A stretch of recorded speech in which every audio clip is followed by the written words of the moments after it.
Alors, nous allons reprendre... J'attends qu'il y ait plus de monde, quand même, ça m'ennuie.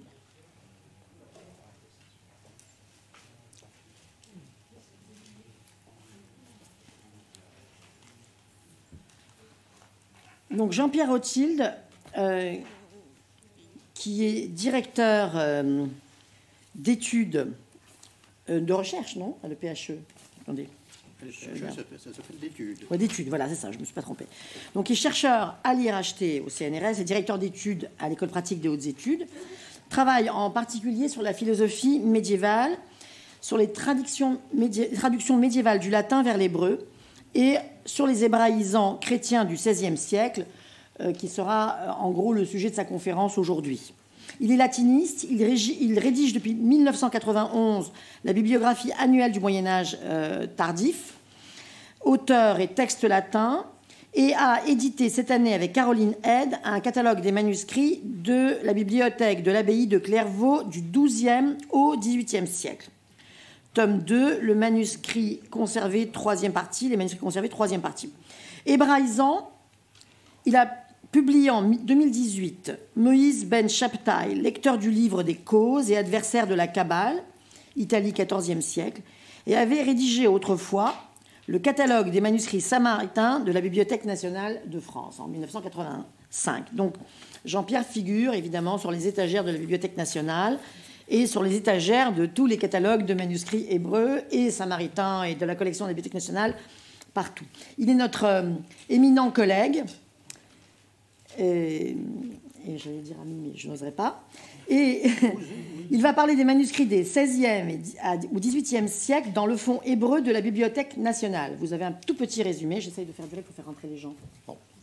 Et Jean-Pierre, allez-y. Merci beaucoup. Alors, vous l'aurez entendu, mesdames et messieurs, il m'est arrivé de cataloguer des manuscrits latins. Il m'est même arrivé de cataloguer des manuscrits samaritains, chose encore beaucoup plus rare. Mais des manuscrits hébreux, en somme, jamais. Donc je suis tout à fait qualifié pour vous entretenir cet après-midi. La deuxième particularité, j'ai cru comprendre, au fil du temps, à vrai dire, que ce qui était demandé aux intervenants parmi nous était de viser chacun soit un manuscrit en particulier, soit un très petit groupe de manuscrits en particulier. Et moi-même, soit je n'ai pas compris à temps, et j'ai cru faire œuvre utile. Alors vous me direz après si c'est utile ou si je n'aurais fait qu'enfoncer des portes ouvertes, en attirant l'attention sur les aspects, en somme, non médiévaux d'un fonds qu'on s'attend a priori à considérer plutôt comme médiéval. Alors je vais m'expliquer, tenter de le faire. Il y aurait à justifier d'abord la coupure chronologique que suggère ce titre, témoin des XVIe, XVIIIe siècles.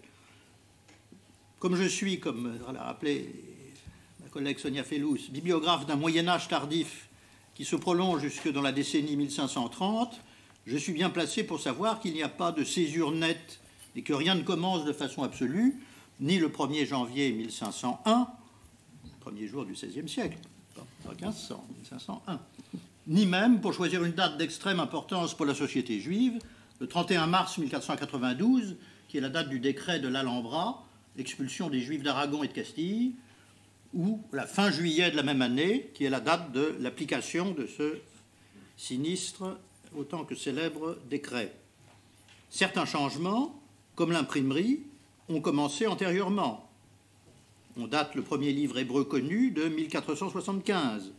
Inversement, les historiens se plaisent à dire qu'à bien des égards, la société juive est restée médiévale, avec tous les guillemets que l'on voudra mettre à cet adjectif, bien au-delà des dates que nous envisageons, du tournant du XVIe siècle, c'est-à-dire, sinon jusqu'à l'émancipation civile, du moins jusqu'aux premières atteintes de la modernité, portée à la cohésion des communautés et des valeurs traditionnelles, et ce, à partir de la fin du XVIIe siècle. Sans chercher présentement à définir ce qu'ils entendent exactement par là, je noterai de façon plus pragmatique que nos illustres devanciers, Mme Colette Sirat, M. Malaki Bétarier et leurs équipes, ont arrêté leur catalogue des manuscrits médiévaux en caractères hébraïques portant des indications de date à l'année 1540. Je me suis évidemment empressés de rechercher les raisons de cette limite. Hélas, nos devanciers écrivent seulement au tome 1 paru en 1972, page 7 de la partie française, il nous est apparu que le terme le moins arbitraire de l'enquête pouvait être fixé à l'année 5300 de la création, c'est-à-dire 1540, année courante. L'introduction hébraïque est un peu plus explicite, mais pas beaucoup plus. Page 9, elle indique que la paléographie hébraïque au-delà de 1540 requiert une méthode et des recherches différentes. Comprendre, différentes de ce qui convient pour le Moyen-Âge, et cette partie hébraïque fait remarquer que le catalogue paléographique des manuscrits en écriture latine des Pays-Bas de Gerhard Isaac Liftink, qui n'était pas paru très longtemps auparavant, il était paru à Amsterdam en 1964, avait fixé pour les écritures latines, au moins pour ce qui regardait l'espace bourguignon, une ligne de partage proche de celle qu'avait choisi le catalogue des manuscrits hébreux datés, c'est-à-dire la date de 1550. Dans les deux cas, catalogue latin comme catalogue hébreu, la limite choisie paraît donc regarder les phénomènes paléographiques au sens strict, ceux qui regardent strictement l'histoire de l'écriture, et non ceux d'une histoire culturelle plus générale, ou même plus particulièrement de l'histoire des textes. La chronologie indiquée par mon titre présente en tout cas deux avantages pratiques. Elle correspond en première approximation à une distinction entre Moyen-Âge et temps moderne qui est familière à tous, quelque contestable qu'elle puisse être à bien des égards. Et deuxièmement, elle permet de laisser dans un vague prudent la datation précise et partant l'inclusion ou non des manuscrits notés en l'état dans le catalogue existant de Zotenberg et consorts comme du XVIe siècle. Car pour me livrer au parcours expéditif que je vais exécuter devant vous, j'ai essentiellement travaillé à partir du catalogue de 1866, avec des limites que je préciserai tout à l'heure, mais qui ont déjà été indiquées dans la matinée. Il me reste à annoncer un plan, c'est-à-dire à préciser, ça reviendra à l'annonce du plan, préciser que les manuscrits ont trois façons de se rattacher à une période donnée, de témoigner, pour reprendre le terme de mon titre, n'est-ce pas, témoins des XVIe, XVIIIe siècles. Comment témoins de l'intérêt qu'on leur a manifesté au XVIe, XVIIIe siècle, soit du fait de leur réunion en collection, soit du fait de leur utilisation, soit du fait de leur production. En ce qui concerne leur collection, la constitution du Fonds hébreu de la Bibliothèque nationale de Paris résulte de collections réunies dans les temps modernes. C'est le cas, en vérité, de tous les fonds hébreux des bibliothèques publiques actuelles. Il n'est que de feuilleter le guide alphabétique des fonds de manuscrits hébreux dû à Benjamin Richler, dont la première édition remonte à 1994, pour s'en rendre compte facilement. Un livre plus récent de Gregor Pelger, Wissenschaft des Judentums und englische Bibliotheken, paru à Berlin en 2010, a remarquablement montré le processus en 2 temps de la formation des principaux fonds anglais de manuscrits hébreux. D'abord, des collectionneurs privés juifs en Allemagne au XVIIIe siècle avaient réuni de fortes collections. Ces collections sont restées, pour certaines d'entre eux, pendant des dizaines d'années dans des caisses, avant une acquisition tardive par les grandes bibliothèques anglaises au XIXe siècle. Et cette constitution particulière des fonds et le fait que ces manuscrits, pour une grande partie d'entre eux, originaires d'Allemagne, se trouvaient exploitables désormais hors de l'Allemagne, a eu des conséquences du point de vue des personnels de la recherche et de l'organisation aussi de la recherche.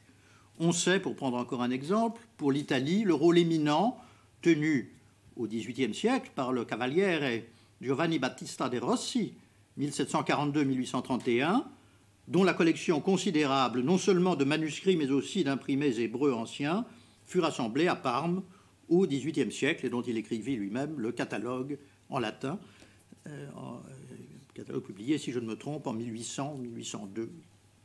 Ces collections, donc, ont été formées à l'initiative, parfois, en tout cas toujours moyennant les ressources et les réseaux d'agents, de puissants personnages, publics ou privés. Pour la bibliothèque royale, ancêtre de notre Bibliothèque nationale, Richelieu, Colbert, pour la Bibliothèque de l'Oratoire, qui a à son tour rejoint la Bibliothèque nationale en son temps, Arlette Sancy, dont on a dû vous parler ce matin, dont les plus de 200 manuscrits hébreux sont toujours à la Bibliothèque désormais nationale. Il n'y a rien là qui puisse étonner les spécialistes des langues orientales, mais c'est un trait important de différenciation par rapport aux collections latines, pour la plupart issues de dépôts séculaires dans des monastères ou dans des bibliothèques capitulaires ou encore dans des fonds universitaires. Il n'exista pas, en effet, de bibliothèques importantes et qui aient traversé les temps, qui appartinssent à des institutions juives telles que les synagogues, les écoles ou les confréries. Encore moins des bibliothèques, encore moins des collections familiales ont-elles franchi les générations. Rares d'ailleurs, ou même exceptionnelles, furent les institutions du type que j'ai évoqué, synagogue, école, confrérie, assez solides pour défier un tant soit peu le temps.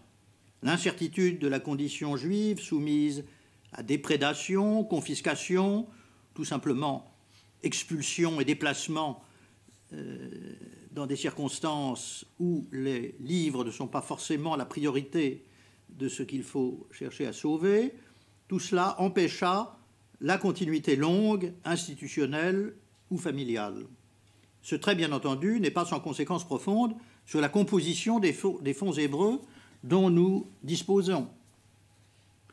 Ceux-ci ne reflètent pas les préférences statistiques et les usages de leurs anciens lecteurs juifs, tels que peuvent les reconstituer les études menées sur les inventaires anciens, dont la plus remarquable reste celle de Shifra Baruchson Arbib sur les bibliothèques du duché de Mantoue à la fin du XVIe siècle, que nous avons été assez heureux pour faire traduire en français dans la collection Documents, études et répertoires publiée par l'IRHT en 2001. Mais ce que reflètent donc les grandes collections telles que celles de la Bibliothèque nationale dans leur forme actuelle, ce sont les curiosités, les modes ou les goûts des collectionneurs ou de leurs agents. M. Hérichet parlera tout à l'heure, je pense, de l'histoire du fonds proprement dite. Je n'ai donc rien à en dire. Le titre de la communication de notre collègue, M. Campanini, me dispense d'un autre développement qui consisterait à indiquer que bien des témoins du travail des hébraïsants, et des hébraïsants chrétiens en particulier, se trouvent à la Bibliothèque nationale comme ailleurs, hors du fonds hébreu, en l'occurrence dans le fonds français. On trouverait aussi quelques éléments intéressants dans le fonds latin, par exemple. Il y a des sermons de Gilbert Génébrard, un grand hébraïsant français du XVIe siècle, qui ne sont pas sans trahir quelque chose de son intérêt pour l'hébreu et pour la civilisation de l'Ancien Testament, mais telle que pouvait la pratiquer quelqu'un qui était véritablement un hébraïsant. Donc c'est un manuscrit qui témoigne du travail d'hébraïsants chrétiens à son niveau. C'est un manuscrit qui se trouve dans le fonds latin. Nous connaissons aussi dans le même fonds le manuscrit 6508 qui contient des textes de Kabbale copiés en latin par Élie del Medigo pour Pic de la Mirandole.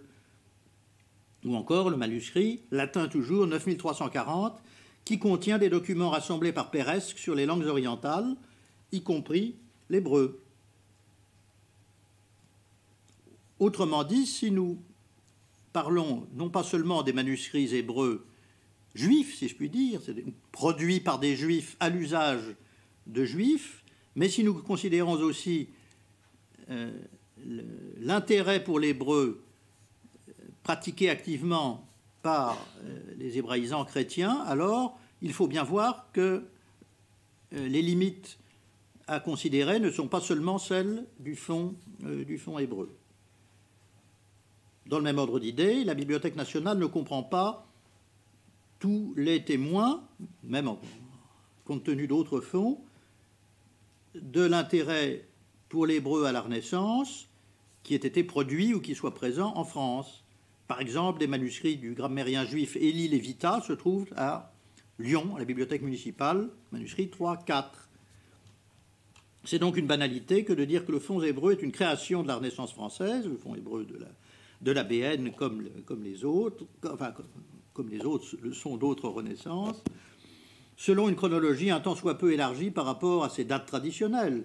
La Renaissance, actuellement, en France, du moins, on dirait qu'elle va de la moitié du XVe siècle au début du XVIIe siècle, mais nous élargissons un peu cela, puisqu'un premier noyau de l'intérêt des hébraïsants, des chrétiens, de chrétiens pour les manuscrits hébreux se manifeste à l'occasion de prélèvements de livres du Trésor des Chartes à destination de la bibliothèque de Charles V, qui était alors au Louvre en 1372, bien qu'aucun manuscrit hébreu ne figure dans les inventaires de la bibliothèque du Louvre, petit mystère, et que d'autre part, la bibliothèque de Colbert n'ait rejoint la bibliothèque royale qu'en 1732, donc bien au-delà de ce qu'on entend habituellement par la Renaissance.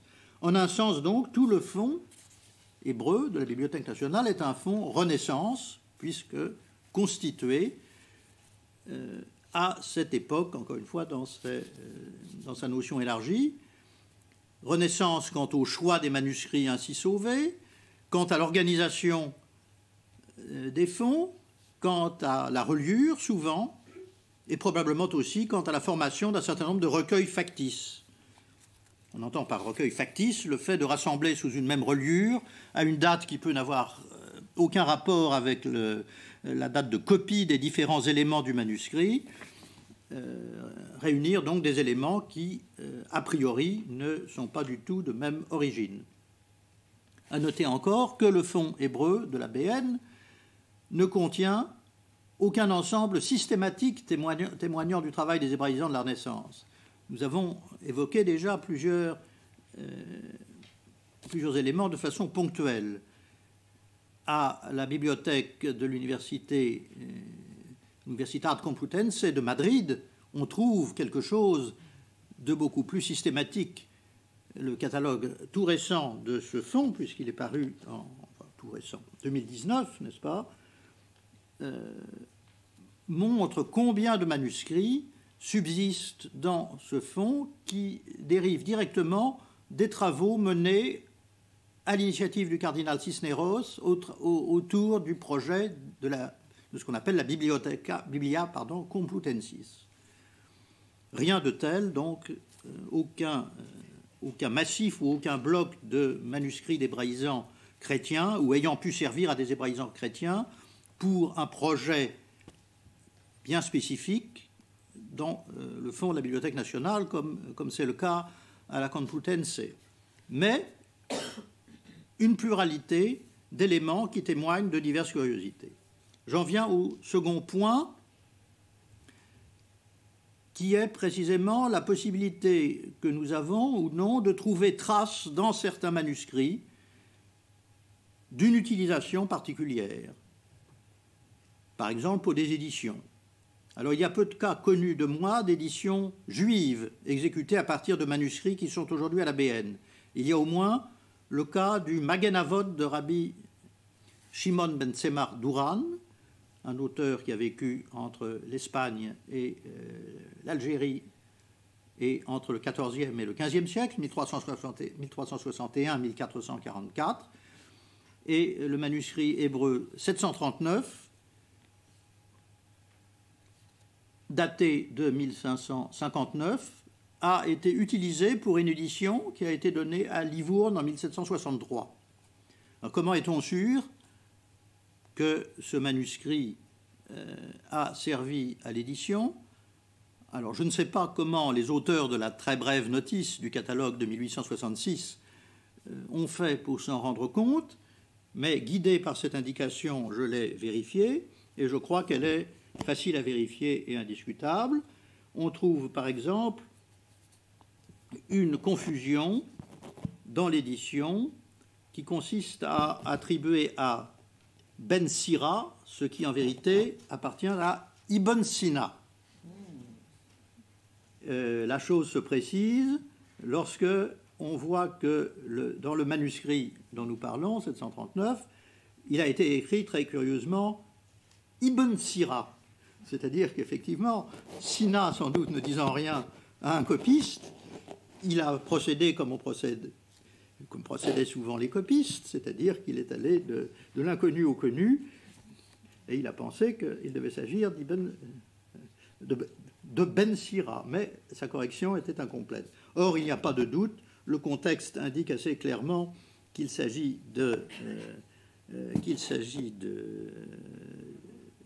d'Ibn Sina, d'abord parce que le Ibn qu'a conservé le copiste a trahi plutôt son cheminement, n'est-ce pas, ou le cheminement de son propre modèle, peu importe pour cela, d'une part, et d'autre part aussi parce que le contexte indique bien qu'on fait ici référence à un thème qui est celui de l'intellect saint, qui est un thème très avicénien et sans rapport avec Ben Sira. Un autre indice que j'ai trouvé est que ce qui figure sous forme d'annotation marginale dans le manuscrit en question figure dans l'édition imprimée, mais entre parenthèses. Et jusqu'ici,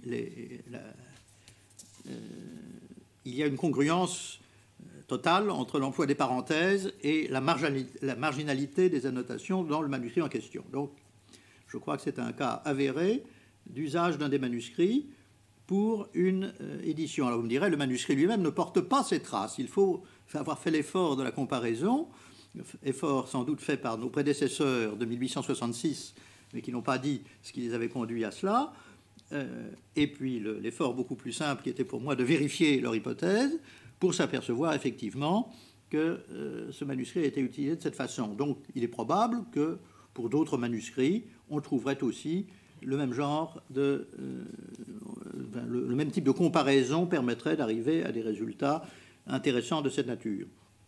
Mais plus souvent, des manuscrits médiévaux déjà présents dans des bibliothèques parisiennes au XVIe siècle ont été employés par des hébraïsants chrétiens cette fois et non pas par des éditeurs juifs, et ils les ont employés notamment pour des éditions.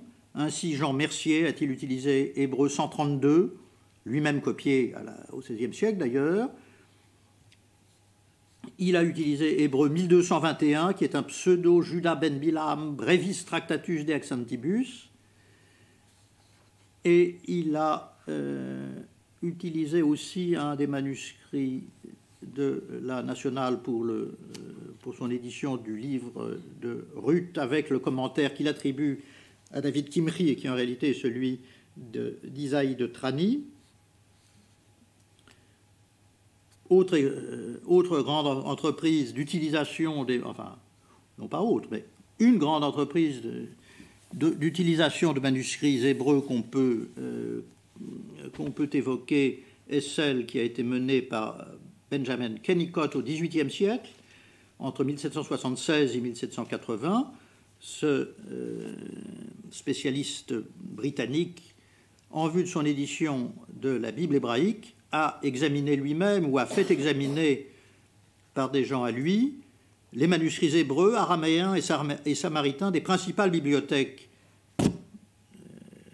insulaires et continentales, y compris la bibliothèque royale. En tout, il a examiné ou fait examiner quelques 600 manuscrits pour cette entreprise. Pour faire une incursion justement dans le fonds samaritain, bien que depuis les catalogues réunis des manuscrits hébreux et samaritains de 1866, n'est-ce pas, ils sont dans le même volume à l'époque, le fonds samaritain apparemment a acquis ou a confirmé son autonomie institutionnelle, sinon l'on croit la rubrique archives et manuscrits qu'on trouve en ligne sur le site de la BN, pour citer quand même donc un manuscrit samaritain, le Pentateuque samaritain II, qui était alors à l'Oratoire de Paris, a été imprimé par le père Jean Morin dans la Bible polyglotte de Paris, un volume paru en 1632. Et c'est le même texte de base qu'on trouve avec des corrections dans les polyglottes ultérieures de Londres et au siècle suivant d'Oxford, le volume par Benjamin Blainer en 1790.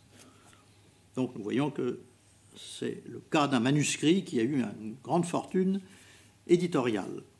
Un autre type d'usage que l'édition dans la période moderne, à part les éditions dans la période moderne, un autre type d'usage serait bien sûr l'annotation par des lecteurs. Je n'en ai pas encore rencontré de cas dans le fond de la BN, ce qui ne signifie pas qu'il n'y en a pas. Et en tout cas, intellectuellement, il y a toute raison de penser que c'est une situation qu'on rencontre. Alors j'aborde le troisième point qui devrait être le plus dense, mais comme le temps a fui selon sa mauvaise habitude, il ne sera pas aussi étendu qu'il devrait l'être, pour autant qu'un point puisse être étendu. Excusez le français que je parle à cette heure un peu critique. Donc pour aborder ce troisième point qui aurait dû être principal, la liste des manuscrits exécutés du XVIe au XVIIIe siècle me paraît remarquablement longue. Je dis me paraît, je n'ai pas comparé avec d'autres, je n'ai pas fait de statistiques sur d'autres, en employant d'autres catalogues, mais si je m'en tiens aux 1313 numéros du Fonds hébreu dans le catalogue imprimé en 1866, sans avoir eu un accès récent au supplément manuscrit au catalogue imprimé des manuscrits hébreux, nous comprenons, qui était autrefois accessible au public dans la salle de lecture, qui peut-être est à présent en ligne, mais que je n'ai pas su atteindre. Donc, pour m'en tenir aux 1313 numéros inscrits au catalogue de 1866, j'ai procédé à partir de là à une approximation qui présente des limites, n'est-ce pas? Premièrement, les datations des manuscrits ne sont pas toujours indiquées dans les très brèves notices de ce catalogue. Deuxièmement, certaines de ces datations sont probablement sujettes à révision. Troisièmement, les recueils composites ne comportent en général pas d'indication de date. Lorsqu'il y a des éléments qui mériteraient d'être datés différemment les uns des autres, eh bien, il n'y a tout simplement pas de date. Ou, pire encore, je dirais, une date qui convient à un des éléments mais pas aux autres. Et donc, sous réserve de tout ce volant d'incertitude qui est quand même important, je décompte de cette façon, et sous réserve aussi de mes propres erreurs, et donc les chiffres que je vais donner n'ont valeur que d'ordre de grandeur, mais naturellement ce n'est pas à l'unité près que l'on peut dire que ce soit juste, 362 manuscrits juifs au sens que j'ai dit tout à l'heure, c'est-à-dire produits par des juifs à l'usage a priori d'un public, d'un lectorat juif, 362 donc manuscrits juifs des XVIe, XVIIIe siècle, auxquels s'ajoutent 55 manuscrits écrits par ou destinés à des chrétiens ou à des convertis du judaïsme au christianisme. Sur un total de 1313, cela fait un quart. Ce résultat purement arithmétique doit immédiatement être corrigé en considérant qu'un seul ouvrage, à savoir l'autographe de l'encyclopédie de droit rabbinique Paraditzrak d'Isaac Lampronti, dont parle cet après-midi même M. Manot, remplit à lui seul 120 numéros de cotes, n'est-ce pas, les cotes 458 à 577. Non pas que ce soit un livre à ce point immense, son édition imprimée ne compte que, si j'ose dire, 10 gros volumes in quarto, par rapport à 120 manuscrits. On peut penser que c'est effectivement inespéré, mais le manuscrit est formé de volumes qui sont très peu remplis. Ce sont des cahiers préparatoires, n'est-ce pas, dans lesquels Lampronti a laissé beaucoup de place vide qui n'a pas forcément été comblée ensuite. L'importance relative des manuscrits modernes dans le fond hébreu mérite donc d'être considérée dans la perspective du futur catalogue et des compétences qu'il y a lieu à ce moment-là de réunir pour travailler à ce catalogue dans les meilleures conditions, encore qu'il faille naturellement ici distinguer les copies qui sont celles d'œuvres vraiment nouvelles, produites elles-mêmes à la Renaissance, et qui peuvent avoir des particularités par rapport à la littérature médiévale, et puis les copies produites à cette même période, mais d'œuvres médiévales. Ces copies-là ne présenteront pas nécessairement de caractère spécifique qui justifie l'intervention de modernistes spécialisés. À grands traits, si vous... Je dispose encore de... Bon, alors à grands traits, quand même. Ce qui est propre ou proche de l'être à cette période post-médiévale, ce sont d'abord les manuscrits exécutés par ou pour des chrétiens. Ce qui est notable dans la production juive à usage interne, ce sont d'une part des permanences, comme celle de la tradition philosophique en Italie, et aussi dans ce que j'appellerais la diaspora au second degré, issue de la diaspora espagnole, prolongée précisément en Italie, mais aussi dans l'Empire ottoman. En revanche, je n'ai pas d'exemple indiscutable dans le fond hébreu de la BN, s'entend, de manuscrits philosophiques produits par ou pour de nouveaux arrivés venus d'Espagne en Afrique du Nord. D'autre part, il y a des nouveautés, en fait de cabale, en fait d'ouvrages de langue et d'arithmétique, en fait d'emploi de langues propres aux Juifs qui soient différentes de l'hébreu, avec en particulier quelques textes en judéo-allemand et en judéo-espagnol, mais très peu, mais davantage en judéo-arabe et surtout en judéo-persan, pour des raisons historiques que je n'ai pas approfondies. Mais là, nous avons heureusement dans M. Ériché, le spécialiste tout indiqué pour les traiter dans le futur catalogue. Sans parler, en dehors du judaïsme rabbinique, des textes karaïtes. Nous avons aussi à évoquer le cas de copies imprimées. Il y en a quelques... de copies d'imprimés, pardon. Des manuscrits copiés sur des imprimés, comme il est assez fréquent dans les premières décennies de l'imprimerie que cela se pratique, et même d'ailleurs au-delà. Un exemple, entre autres, est le numéro 675, qui contient toute une conjonction de textes, pas forcément, dont le lien entre eux n'est pas très clair, un extrait de la Doctrina Clericaliste de Pierre Alphonse, qui était lui-même d'ailleurs un juif converti, mais son ouvrage était un ouvrage latin, et il a été traduit, ou du moins partiellement traduit, en hébreu, plus 2 livres de contes, Mishlei Shlomo, Mishlei Sandabar, plus encore le Maaseh chez Yerushalmi, qui est l'histoire du gendre humain du démon Asmodée. C'est une copie manuscrite à partir d'une édition imprimée à Constantinople en 1516. Ce manuscrit a appartenu à Melchisedec Thévenot, physicien et polyglotte, pas véritablement un hébraïsant de premier plan, mais il y a des agents qui ne sont pas des hébraïsants de premier plan qui ont joué quelques rôles un jour dans l'histoire de ce fonds.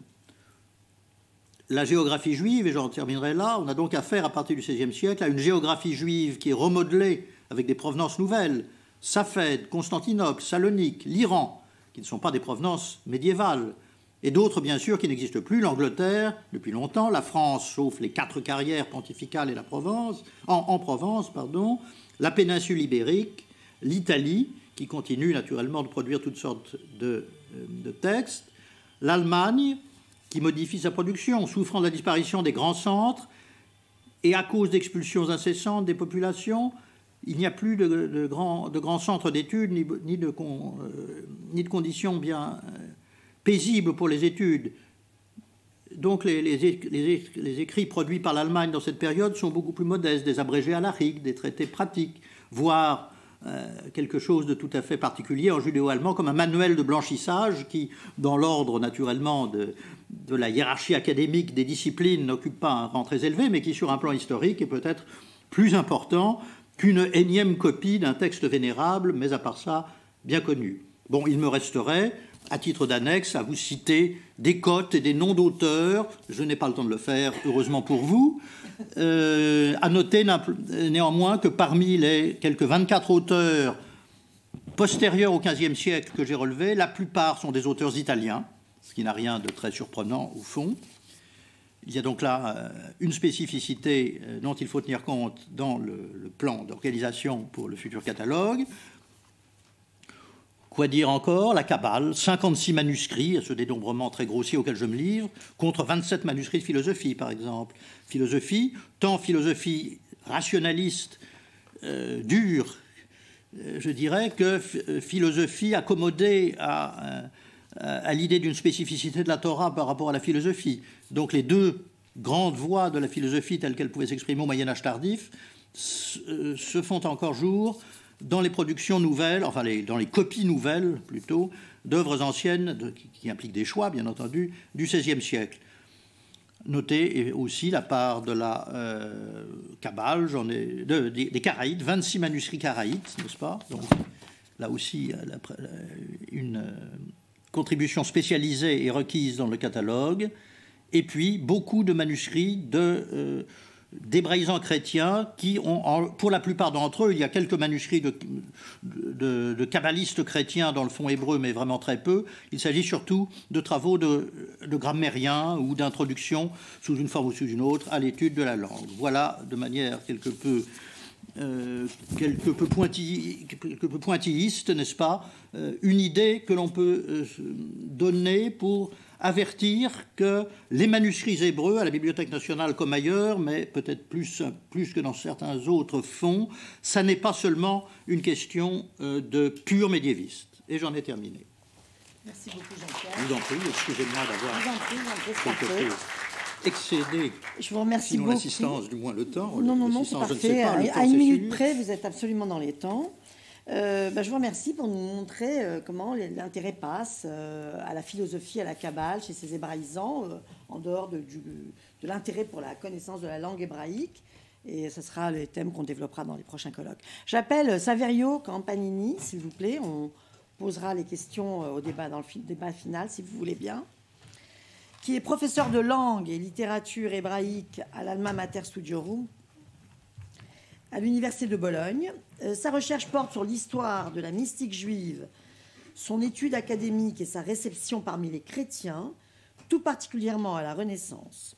Il a publié, entre autres, Forse l'armonia del mondo, Introduzione, Traduzione et Commento a cura di Saverio Campanini en 2010 à Milan. Il a écrit Four Short Kabbalistic Treatises à Castiglione della Stivera en 2019 avec M. Jurgan et Buzy. The Gate of Heaven de Flavius Mithridate, Latin translation de Flavius Mithridate du texte hébreu, and an English version à Turin en 2012. Il a aussi publié le Sefer HaBahir, The Book of Bahir, the Hebrew text, Flavius Mithridate, Latin translation, and an English version, Torino 2005. Vous l'aurez compris, il travaille beaucoup sur les traductions des textes hébreux en latin et sur des grands auteurs, et il va nous éclairer de sa science. Il parlera du manuscrit français, donc cette fois-ci, tout à fait dans la voie que vient de nous ouvrir Jean-Pierre. Manuscrit français 882, la sainte et très chrétienne Kabbale, métrifiée par Jean Thénault. Merci.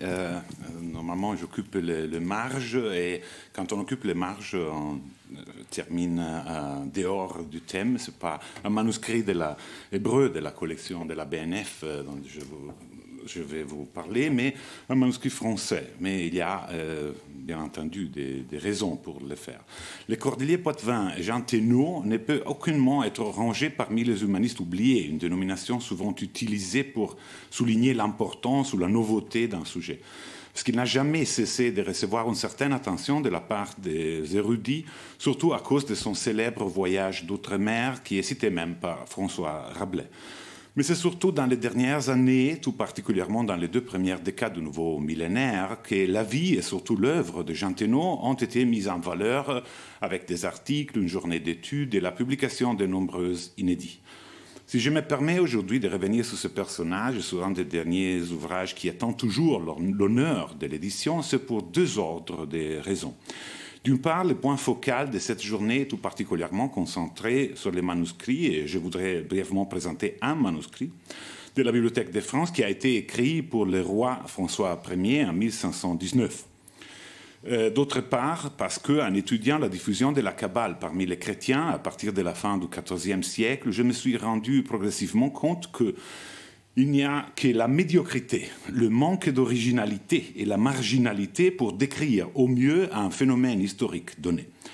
Et j'essaie de m'expliquer. Thénault n'est pas parmi les kabbalistes chrétiens les mieux informés, ni parmi les plus novateurs, ni parmi les figures centrales et décisives de ces mouvements intellectuels. Il est peu original, sait mal ou pas du tout l'hébreu, selon ses mots dans les traités, faute de la pratique et du savoir de la langue hébraïque, escompte la marginalité et les retards de l'humanisme en France, et par conséquent, d'un de ses développements les plus remarquables de l'humanisme italien, Pico, et allemand, Reuchlin. Néanmoins, Thénard répond à l'invitation du roi, François Ier, à préparer pour son usage personnel un repère kabbalistique, à lui fournir dans la forme didactique la plus efficace, c'est dont un roi qui aspire à dominer son époque et qui n'est pas célèbre pour sa patience a plus besoin pour compléter son éducation. La perle qui semble manquer à sa couronne, c'est-à-dire la Kabbale. Après des papes qui n'ont montré beaucoup d'intérêt ou bien qui n'ont pas caché leur aversion pour la Kabbale, comme Innocent VIII et Jules II, avec la papauté de Léon X Médicis, une saison extraordinaire, bien que brève, d'expansion, de diffusion s'inaugure, et tout en considérant qu'il s'agit quand même d'une doctrine, la Kabbale, d'une doctrine réservée à un public intellectuellement à la hauteur et d'une discipline arcane et ésotérique, la Kabbale chrétienne connaît son apogée. La Kabbale métrifiée des Jean Thénard nous dit beaucoup, à savoir la lire, moins comme document d'exception que comme écho lointain mais persistant de ce qui s'annonçait à Florence et à Rome en 1486 et à Bâle et Pforzheim en 1494, 1517, mais aussi à Pavie en 1509, à Augsbourg en 1516, non moins qu'à Venise en 1513 et à Gênes en 1516 et encore à Ortona Mare, dans les Abruzzes, en 1518. Les villes et les dates que j'ai rappelées correspondent bien entendu aux lieux d'édition et aux dates de parution des ouvrages les plus importants de la première phase, la plus pionnière de la Kabbale chrétienne en Europe. Comme on voit, aucune de ces villes est en France. Elle dessine plutôt une ligne idéale nord-sud qui comprend l'Italie et le sud du Saint-Empire romain. L'œuvre de Jean Thénault, inspirée par les intérêts platoniques et florentins de Louise de Savoie, mère du roi, permet de comprendre la place de la Kabbale du point de vue de la réception de l'humanisme florentin et allemand, en nous montrant, selon une perspective toute particulière, comment et pourquoi elle devait entrer dans l'instruction indispensable du roi. Au même temps, elle s'insère dans le cadre et le début de l'humanisme hébraïsant en France, à côté de trois personnages qui méritent encore plus d'attention de celles qu'ils ont reçues jusqu'à présent, bien qu'on ne puisse pas dire qu'ils fussent jamais oubliés. Je me réfère à Jacques Lefebvre d'Étaples, Symphorien Champier, Charles Beauvel et, bien entendu aussi, François Tissard. Comme j'ai eu l'occasion de montrer ailleurs, le projet de faire avancer la culture humanistique en France est commun aux quatre personnages, comme ils partagent, selon de différentes mesures, la curiosité pour l'ésotérisme et pour la culture juive. L'œuvre de Tissard, la très chrétienne Kabbale métrifiée, contenue dans les manuscrits français 882 de la Bibliothèque nationale de France, ne présente pas beaucoup d'intérêt, comme je le disais, du point de vue de l'originalité ou de l'innovation doctrinale, au moins selon la perspective de la Kabbale, même de sa variante chrétienne, dès qu'elle dépend entièrement des ouvrages publiés de Jean-Pic de la Mirandole et de Johannes Reuchlin. Néanmoins, il est un ouvrage très intéressant pour au moins deux raisons, parce qu'il s'agit du premier texte de Kabbale chrétienne en langue vulgaire, composé, sinon publié, presque 50 ans avant les premiers ouvrages imprimés de Kabbale chrétienne à part entière, je veux dire la Dichiarazione sopra il nome di Gesù, o Specchio di Salute, d'un autre franciscain, Arcangelo, da Borgonovo, paru à Ferrare en 1557. Et même avant les peu de pages dédiées à la Kabbale dans un autre ouvrage majeur de la Renaissance, je veux dire les Dialogues d'Amore de Léon L'Hébreu, qui paraissent imprimés en 1535, bien qu'ils doivent avoir été écrits beaucoup plus tôt. L'autre raison principale d'intérêt de cet ouvrage est sans aucun doute le fait qu'il est caractérisé pour un large recours à l'enluminure. À des dispositifs visuels pour transmettre aux jeunes rois déjà engagés dans de vastes campagnes militaires et dans les projets plus folles qu'ambitieux de devenir, à la place du candidat naturel Charles d'Habsbourg, le successeur du grand-père du dernier, Maximilien Ier, c'est-à-dire empereur du Sacre Empire romain. La copie unique du poème didactique sur la Kabbale est accompagnée par nombreuses illustrations, et bien que je ne me puisse vraiment pas dire un expert ni en histoire de l'art, ni en histoire de l'illustration, je me vois contraint, si je veux parler de ce livre, de vous montrer les images qui l'enrichissent et d'essayer d'en expliquer l'essence. Ce que les images illustrent, et cela a été souligné surtout par Flavia Buzzetta dans deux articles récents, bien qu'elle concentre son attention en prévalence sur le deuxième ouvrage de Thénault dédié à la Kabbale, c'est-à-dire le traité de la Kabbale en prose, écrit quelques années après la Kabbale métrifiée, à cause du fait que le roi en personne n'était pas tout à fait satisfait du premier essai en vers, bien que Thénault dise et proteste dès le titre que sa Kabbale est très chrétienne, ses intérêts et ses compétences tendent plutôt, dès qu'il ignore la langue hébraïque, vers la magie, de laquelle il se montre très compétent en compilant dans sa réprobation de la Kabbale superstitieuse, 3e chapitre du 2e livre de la Kabbale métrifiée, un catalogue négatif, pour ainsi dire, des livres magiques qu'il ne faut pas lire. Je cite, « Ces livres sont des ténèbres venues, de Sumac Soul, les chiffres menus, de Picatrix, d'Amadel, Rogier, d'Honorius, Raziel, Bérengier, Ganel, Hermès, des rois de Tolète. Des Sibylla qui nourrit et alectent en la magique et folie semblable, même beaux esprits curieux et instables, qui sous couleur d'hébraïque vérité, en peuple, oui, maintes universités. » Une partie de ces livres, une véritable bibliothèque magique, avait été citée par Marsilio Ficino et aurait bien pu être intégrée dans une présentation un peu audacieuse de la Kabbale chrétienne, comme l'a fait en partie Reuchlin. Si c'est vrai qu'il condamne le livre Raziel comme fictio magica, il présente aussi dans son De Arte Kabbalistica plusieurs amulettes avec pentacles. Non, c'est la première image. Ça. Même avant ça, c'est la première édition, et il y a déjà des amulettes, et la deuxième aussi, c'est ça. Et donne la liste des noms qui permet d'invoquer les anges et surtout révèle le nom tout-puissant de Dieu, le nom de 12 lettres, le nom de 42 lettres et le Shema Meforash, avec la liste des 72 anges. Et que peut-on faire avec cette liste sinon les invoquer? En d'autres mots, comme déjà dans l'œuvre de Pic de la Mirandole et celle de Reuchlin, non moins que dans celle de l'ami du dernier, Jacques Lefebvre de Table, la magie est pensée comme synonyme de la Kabbale. Et c'est pour cette raison qu'il faut distinguer très attentivement entre une Kabbale superstitieuse et une Kabbale pieuse.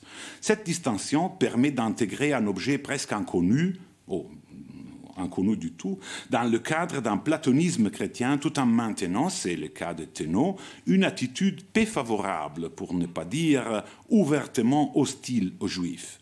Immédiatement après le passage cité sur la bibliothèque magique, Thénault continue en fait en observant, et je cite, « Si les Hébreux avaient avoir telle puissance par leurs escrits et antiques sciences, de quoi leur servent eux qu'à exécution mise nélon en la vexation, exil, prison et dure servitude, qu'ils ont soustint en forte amaritude par si longue traite d'espace de temps. » Et j'en passe, il dit, les Juifs ne sont pas de bons magiciens parce qu'ils souffrent.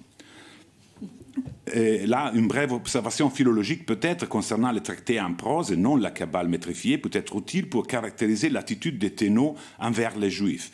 Ian Christie Miller, dans son édition, et dans le plus récent 72 in His Name, a remarqué correctement que l'anecdote polémique citée par Thénault sur l'usage du Shema Meforash de la part de Jésus provient indirectement du Toldot Yeshu, un texte polémique déjà connu par l'entremise de Pugio Fidei et de la Victoria Porchetti, publié à Paris en 1520. Mais sa source, dès qu'il parle des lions et pas des chiens, ne pouvait être ni l'un ni l'autre. En effet, il n'y a pas besoin de remonter à la source hébraïque dès que le texte, dans une version qui mentionne ensemble lions et chiens, 4 au total, mais toujours de cuivre et pas de marbre, comme l'écrit Thénault, est imprimé très souvent à la fin du traité d'Isidore de Séville contre Iudéos. Et, ce qui est plus intéressant, elle est attribuée, comme dans le cas de Thénault, au Talmud.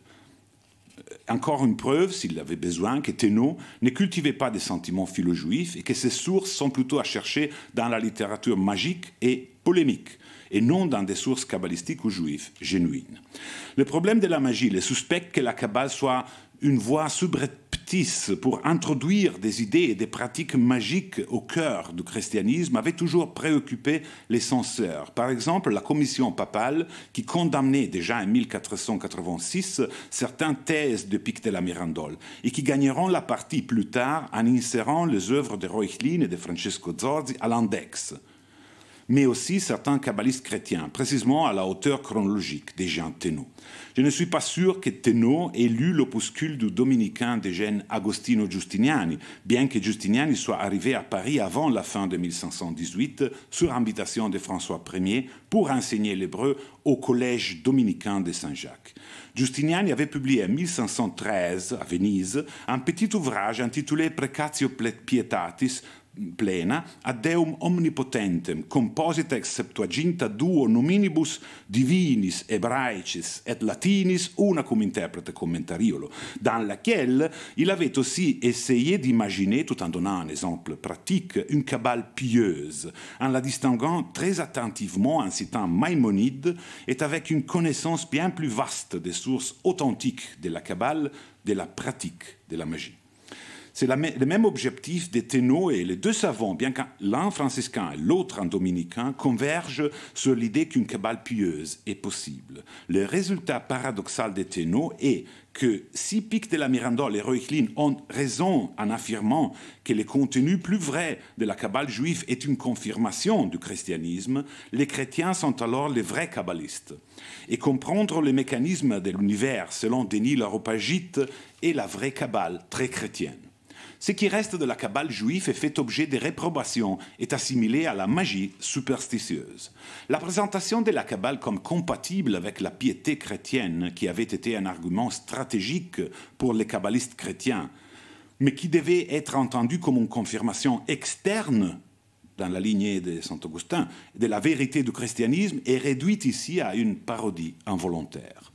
L'autre développement de la Kabbale chrétienne des années 10 du XVIe siècle est ce que l'on pourrait appeler le visual turn. Timidement et presque jamais dans des livres imprimés, on commence à exploiter les potentiels visuels de la Kabbale. Et je pense en particulier, à part les très petits amulets de Reuchlin qu'on a vus, à la représentation célèbre de l'arbre de Séphiroth du converti Paulus Riccius, paru à Augsbourg en 1516. Malgré la vaste diffusion d'arbres séphirotiques, ceci est un exemple un peu tardif, et l'autre encore, c'est plus ancien, c'est manuscrit Venise, 1540. Un manuscrit parmi les chrétiens, on en compte un tout petit nombre qui ait été imprimé jusqu'à Posquel, ou encore plus tard à Cesare Evoli et à Philippe d'Aquin. De ce point de vue, Thénault est très créatif, très probablement à cause du fait qu'il sait peu. Il donne origine à un genre destiné à grande et ininterrompue fortune en Occident. Je veux dire la Kabbale imaginaire. La récréation sur la base des textes, ou comme dans le cas de Thénault, sur la base d'un syncrétisme néoplatonique, donne forme visuelle, quelquefois un peu surprenante, à une Kabbale, entre guillemets, qui est un collage des représentations prises de Denis l'Areopagite et des échos de celle que Giulio Busi a appelée une fois la Kabbalah visiva, ou visualisation traditionnelle de la pensée mystique juive. Je voudrais pourtant passer revue des dispositifs visuels qui sont tout autres que mère décoration, mais qui forment le véritable cœur de l'enseignement kabbalistique divisé par Jean Thénault pour le jeune et curieux roi François Ier. C'est la toute première image qu'on voit dans ce manuscrit. Le roi en personne est représenté dans la première image qu'on trouve dans les manuscrits 882 de la BNF français, dans l'acte de dormir, un peu étrangement avec son chapeau sur la tête. Et à noter aussi les lettres sur les plafonds de l'espace. Je ne sais pas si on les voit. Exactement, sur le plafond de la chambre, il y a des lettres, c'est FLM, qui signifie, si je ne me trompe pas, François, sa mère Louise de Savoie, et sa sœur, la sœur Marguerite d'Angoulême. Cette dernière écrira dans une lettre célèbre à son frère pendant l'emprisonnement qu'il dut subir par Charles de Quint, en se référant au trio, la mère, son frère et elle, notre Trinité, comme l'a rappelé d'un ton peu favorable Jules Michelet. Le motif des carrés sur les plafonds ne manque pas de nous rappeler l'ouvrage de Rabanus Maurus, médiéval, qui avait été lui aussi objet d'une édition de la part de Johannes Reuchlin. Voilà. Avant tu as la... Il faut libérer ça. Vas-y.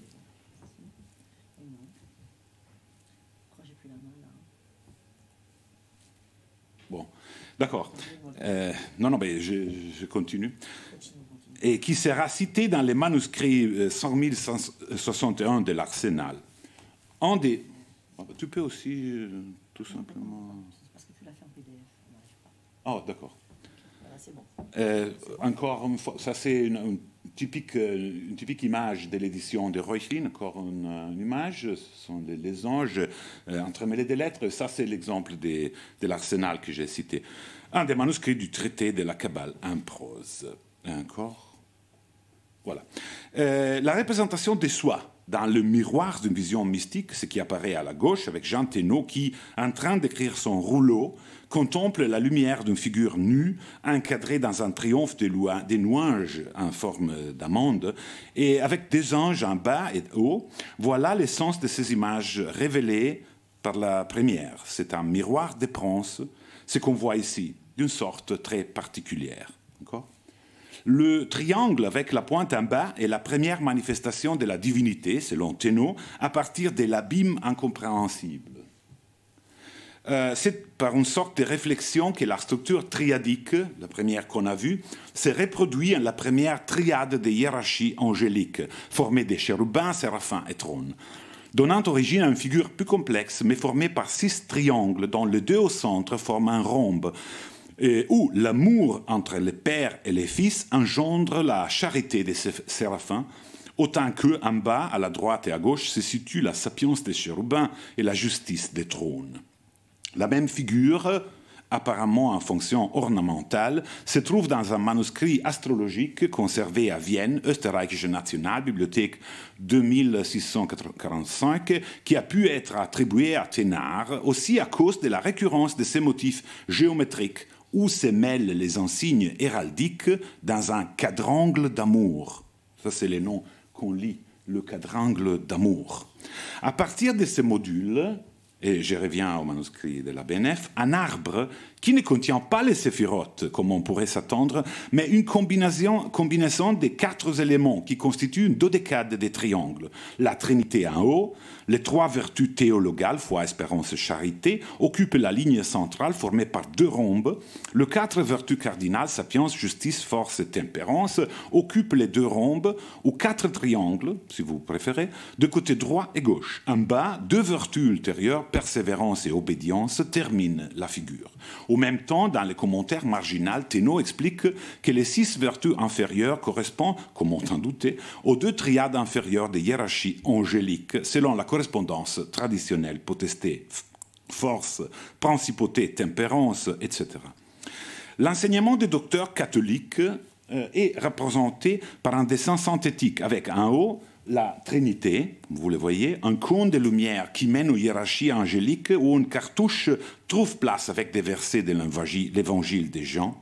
En bas, les 3 cercles de hiérarchie triadique à l'extérieur du ciel, des étoiles fixes contenant en forme d'arc-en-ciel le sphère des planètes avec la Terre au centre. Et en dessous de la sphère sublunaire, les ténèbres, le point plus loin de la lumière divine. L'image suivante détaille les sphères des planètes. C'est comme un grandissement du premier.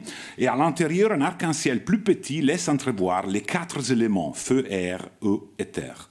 Celle-ci est la représentation de la structure de l'émanation selon les Hébreux kabbalistes, mais dans laquelle, à la place de l'arbre de Séphiroth, qu'on verra tout de suite, on a la Trinité et les hiérarchies célestes. Comment combiner la Trinité avec les 9 hiérarchies, avec les 2 rhombes dans la lignée centrale où 2 sphères sont partagées entre esprit et séraphin, l'une est entre domination et vertu, l'autre. Comme ça, on a en même temps 12 parties, mais 10 sphères, ce qui se reflète de façon assez élégante dans le monde inférieur, avec les 8 sphères célestes plus les 4 éléments, ce qui donne à nouveau 12. Dans la partie dédiée à la réprobation et réfutation de la Kabbale superstitieuse, Thénault ne se prive pas de visualiser la doctrine qu'il professe de mépriser. Ce qui est particulièrement intéressant pour qui s'occupe des Kabbales chrétiennes, c'est l'amulette avec le tétragramme qui sera corrigé en partie dans le traité sur la Kabbale plus tardif. La correction consiste dans le fait que ça reste un espace blanc.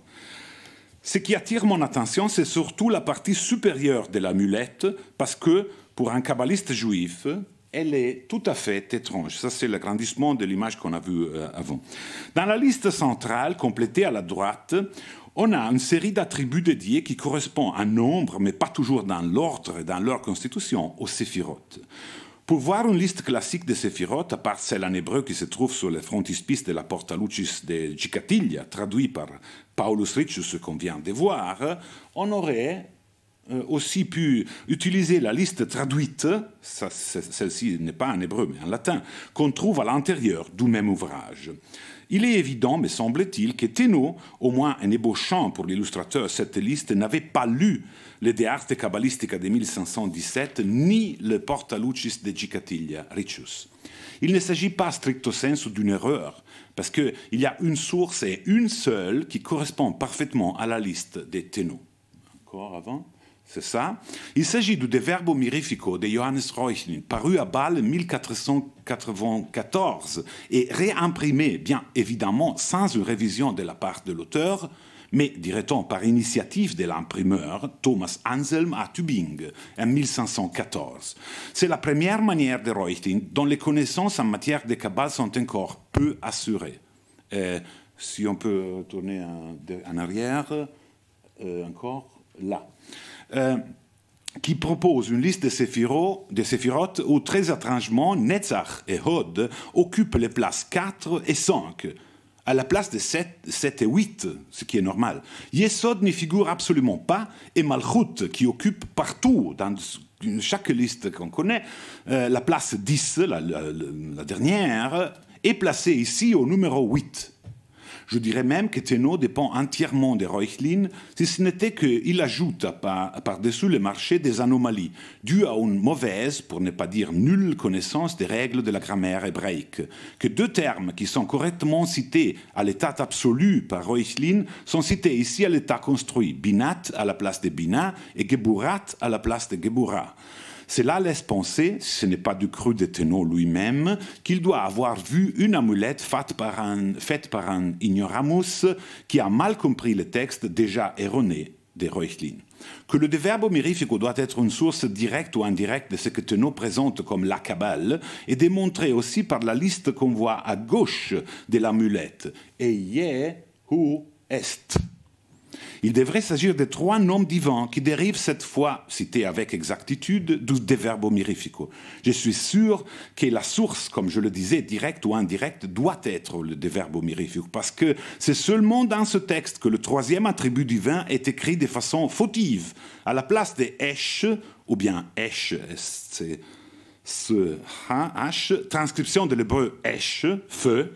On a, tant dans la première édition de 1494, quand, ce qui est un peu étonnant, mais qui s'explique si Reuchlin n'a pas revu l'impression, en 1514, dès qu'il était engagé dans les procès contre le dominicain de Cologne et dans la polémique acharnée contre le juif converti Johannes Pfefferkorn, la forme erronée est, avec T. Si on veut analyser d'où viennent ces noms, dont le premier est la première partie du nom Eie, Asher Eie, je serai ce que je serai, ou je suis celui qui est, ego eimi ho on, grec, qu'on lit dans l'Exode. Le deuxième est les pronoms personnels masculins de troisième personne, ou lui. Et le troisième, comme on vient de voir, c'est le feu, veut dire feu, Esh. Il me semble qu'il dérive d'une lecture très personnelle des conclusions secundum opinionem propriam de Picter à Mirandol, qui avait été imprimé en laissant des espaces blancs à la place des mots hébreux pour des difficultés d'ordre technique, en déclenchant la fantaisie des interprètes, jusqu'à Bogdan Kiskovski et autres, qui ont proposé des solutions les plus étranges pour remplir ces espaces. Dès que Pic observe que 3 noms hébreux expriment la Trinité, même au-delà de ce que les Juifs en comprennent, Reuchlin avait imaginé que ce nom serait Eie, Hu et Esh, sur la base du fait que, un peu plus avant, dans une autre conclusion, Pic parle de Hu en donnant la transcription en lettres latines, des lettres qui composent le nom, et il dit que le feu est le symbole parfait du Saint-Esprit. Donc, la Kabbale de Jean Thénault, par manque de connaissances solides et pour avoir utilisé des sources moins que fiables, ne pouvait que devenir une pâle ombre de soi-même. Mais n'est certainement pas le dernier exemple, ce n'est pas le dernier exemple d'une cabale bric-à-brac ou fantaisiste. Encore au XVIIe siècle, Pierre Camus, dans ses diversités, justifie l'effet de nécessité que des secondes mains des auteurs qui ont écrit sur la Kabbale sans avoir lui-même appris l'hébreu et sans avoir lu une seule ligne de Kabbale dans l'original, en disant que ça coûte du temps et de l'énergie. Et dès que quelqu'un l'a déjà fait pour nous, pourquoi devrait-on perdre son temps pour vérifier s'ils ont été corrects? En tout cas, semblait-il, dès que le destinataire de la Kabbale métrifiée n'était pas satisfait du premier essai, Thénault en a préparé une version en prose, beaucoup mieux connue, aussi grâce à l'édition, pas toujours impeccable, mais de plus facile accessibilité par les soins de Ian Christie Miller. Je me réfère au traité de Kabbale, où, pour rester à l'apparat d'illustration, la même amulette est reproduite, on le peut voir encore, dans les manuscrits de l'Arsenal. C'est l'image censurée, non, ça ne fait rien. La liste des séphirotes, comme je le disais, la triade des noms divins ne figure pas et ne reste qu'un espace blanc. Signe peut-être que Thénault pourrait avoir lu en traitant Reuchlin et Riccius, ou tout simplement qu'il ne voulait pas répéter une doctrine si peu correcte par rapport à ce qui se trouvait déjà dans le domaine public. Je n'ai pas le temps de commenter les dernières images, je vais à conclusion. Si ce n'est pas en passant, tu peux montrer, tu es déjà à la fin. Ici, une combinaison typique de magie et Kabbale. En haut, les monogrammes, et en bas, la liste des noms des anges. C'est pas, voilà. Ça, c'est plutôt une image magique. Non, encore là. L'étoile de David, qu'on voit ici dans le cercle, n'est pas utilisée par Thénault seulement dans un contexte magique. Ici, avant. Non. Après, exactement. Le manuscrit 167 de Genève, qui contient le traité en prose, une copie du traité en prose, où le Christ tient dans une main le Magen David et dans l'autre le Ouroboros. En haut, le nom de 12 lettres de Reuchlin, et avant tout déjà de Pablo de Heredia. Av, Ben, Ruach Kodesh, le Père, le Fils et le Saint-Esprit. Les dernières 3 images du manuscrit de la BNF, là, essaie de projeter sur une schématique cosmologique les rapports entre les nombres et les vertus. Inutile de souligner que dans ces images, la Kabbale n'est qu'un nom en vogue, appliqué à une doctrine tout à fait chrétienne, et je dirais même pleinement médiévale.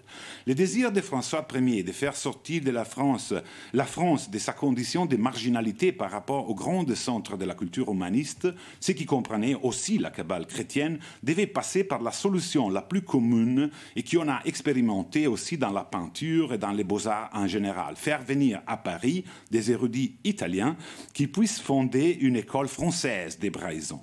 Ce qui se réalisera avec Girolamo Leandro et surtout Giustiniani, que j'ai déjà nommé, Sante Pagnini, Agazio Guidacerio, Paul Paradis ou Paolo Paradisi de Venise, qui sont à l'origine de l'école française des Vatable, des Cancarbres, des Mercier, jusqu'à Génébrard, qu'on a mentionné avant, et Joseph Desvoisins, pour ne pas parler de Louis Capel, Jean Morin ou Samuel Bochart.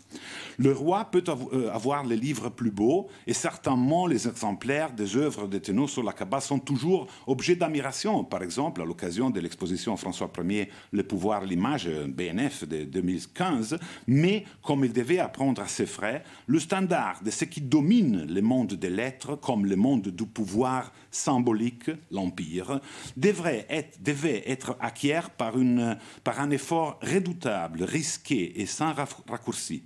Thénault a fait ce qu'il a pu, mais sa culture était celle d'un cordelier de Provence, entravé de magie, sans pouvoir la professer ouvertement, avec des notions de Kabbale plutôt rudimentaires, avec un patron royal qui lui demandait un abrégé de Kabbale dont tout le monde qui compte parlait à l'époque, tout en régnant sur un pays sans juifs, et une protectrice comme Louise de Savoie qui aurait préféré, semble-t-il, un traité sur les vertus, moins risqué et moins obscur. Le franciscain Jean Thénault, compte tenu de toutes ces contraintes, n'a pas mal servi son royal lecteur et nous a laissé un document encore utile pour comprendre la force et les difficultés rencontrées par la puissante diffusion de la Kabbale parmi les chrétiens à l'aube de la Renaissance. Merci. Merci beaucoup.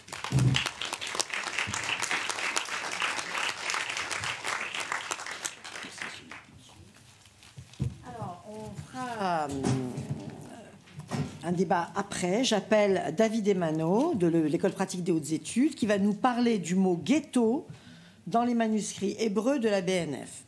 Alors, David Emano, qui travaille avec nous sur ce projet, MNOP, voilà, est docteur en histoire de l'Université de Tel Aviv et chercheur associé au laboratoire Saprat de l'École pratique des hautes études. Historien et philologue spécialisé en études juives, ses recherches se focalisent sur l'histoire des archives juives et des manuscrits hébreux dans l'Italie moderne. Il participe également au projet d'humanité numérique Géogie, Atlas géomatique et multimédia de la présence juive en Europe du Sud, du centre Roland Mounier, CNRS. Là, c'est le même problème qu'avec Saverio, n'est-ce pas? Alors, David, tu me dis quand il faut passer et je passe, si tu veux, ou alors tu le fais toi. Oui. Voilà, je vais me mettre à ma place. Je te rapproche. Oui, ça marche, mais tu ne vois pas les images, c'est le problème. Tu connais ton PowerPoint. Donc, bon après-midi à tout le monde. Et merci à Sonia et Emma pour l'organisation de ce très beau colloque. Je suis vraiment honoré d'être ici, de revoir des bons amis et collègues, Judith, Javier, Giacomo, Saverio.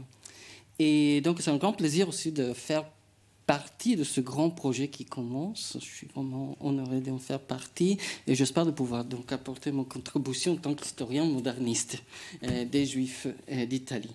Et ma communication donc, vise tout d'abord vraiment à revenir sur ce qu'on vient de mentionner, la spécificité italienne. Donc, la grande partie, l'importance des manuscrits de provenance italienne dans le fond de la BNF, dans le fond des manuscrits hébreux de la BNF. Et pour cette première communication au sujet, je pensais d'apporter une étude des cas. Donc, ce sera un peu différent des autres contributions de la journée. Et donc, le titre est « Le mot ghetto dans les manuscrits hébraïques hébreux de la BNF ». Et tout des cas donc sur l'importance de ce mot et de cet espace dans l'histoire juive à partir d'un choix très limité, un choix préliminaire, on va dire, de manuscrits hébreux conservés à la BNF. Je vais articuler donc bien évidemment analyse paléographique, philologique, mais aussi donc mes propres compétences en histoire sociale et en histoire des Juifs et histoire culturelle. Je vais me consacrer sur deux unités d'archives, de manuscrits qui nous renvoie donc à l'époque moderne, à l'époque qui a été appelée par un grand historien juif italien, Attilio Milano, l'âge de l'oppression, donc l'époque des ghettos. Je vais me consacrer sur deux unités, je disais, deux manuscrits où il est fait mention de l'enfermement des Juifs et par la transcription du mot ghetto en caractère hébraïque. On va le voir tout de suite. Sûrement, il y a entre vous, vous connaissez donc d'autres exemplaires, d'autres manuscrits du fonds BNF où il est fait mention de ce nom très important dans l'histoire juive. Et donc, je serai preneur de vos signalations. De nombreux historiens ont abordé la question de la ghettoisation et du ghetto, de ses répercussions sur la vie socioculturelle des Juifs. Parmi les plus importants, pour nommer Benjamin Ravid, Kenneth Stowe, David Ruderman, qui ont offert une contribution majeure visant à reconstituer à partir de textes, de sources diverses, le contexte social, culturel qui caractérisait les sociétés juives ghettoisées. Et dans cette communication j'entends donc revenir sur cette question de ghetto à l'aide de deux unités des manuscrits hébreux conservés à la BNF qui apportent de nouveaux éléments, je pense, de connaissances complémentaires aux sources d'archives communautaires et aux séries générales. La première unité se compose de deux volumes copiés au XIVe siècle d'ère culturelle ashkénaze, produits entre l'Allemagne et l'Italie, où dans les feuilles de garde, l'on mentionne la création du premier ghetto, celui de Venise, en 1516.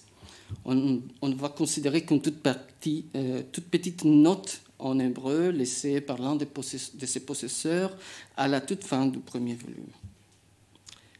Quant à la deuxième unité que j'ai choisie pour aujourd'hui, elle date du milieu du XVIIIe siècle et a été produite par un rabbin italien de la ville de Ferrare, ville refuge d'une grande communauté d'expulsés séfarades. Il s'agit d'une unité archivistique imposante comportant 120 volumes, comme Jean-Pierre Rothschild a évoqué tout à l'heure, et dont on ne va considérer aujourd'hui qu'une toute petite portion portant sur des problèmes spécifiques de la halakha, liés à la ghettoisation, donc à la situation de ségrégation. Si dans la première source, donc, la question reste confinée en contexte local, vénitien, le ghetto de Venise, et surgit au moment où l'on marque une récurrence heureuse, c'est la naissance d'un enfant, et son brit milah, sa circoncision. Dans la deuxième source, cette même question, la ghettoisation, donne lieu à une discussion bien plus complexe, stratifiée, animée, sur des problèmes d'ordre rituel, qui va occuper donc plusieurs personnalités rabbiniques italiennes au cours donc du XVIIIe siècle. Les outils employés dans ce cas en question aujourd'hui sont la langue, donc le jeu de mots, on dirait plutôt, entre langue vénitienne, ghetto, et langue hébraïque, l'halakha, des questions donc de rite et de halakha, donc de droit juif, et aussi la question du rite, donc du service des prières, du service quotidien des prières dans la culture juive. Et ce sont les outils employés donc pour, je dirais, traduire, pour comprendre, pour expliquer la situation de ségrégation, pour la contourner en quelque sorte symboliquement, ou encore pour lui donner du sens. Donc je vais suivre à la fois un parcours d'analyse scripturale et linguistique et un parcours de réflexion plus générale d'histoire socioculturelle. J'espère que vous allez me suivre. Donc, tout d'abord, quelques mots sur l'histoire des ghettos, parce que c'est un sujet qui me tient au cœur et que j'ai travaillé plusieurs fois, donc je compte y consacrer quelques minutes, je vais faire au plus vite. Donc, comme vous le savez, la création du premier lieu d'enfermement pour les Juifs remonte au début du XVIe siècle à Venise, 1516. La péninsule italienne est l'épicentre tout à fait de ce phénomène de longue durée. C'est un phénomène qui s'étale sur 3 siècles et demi.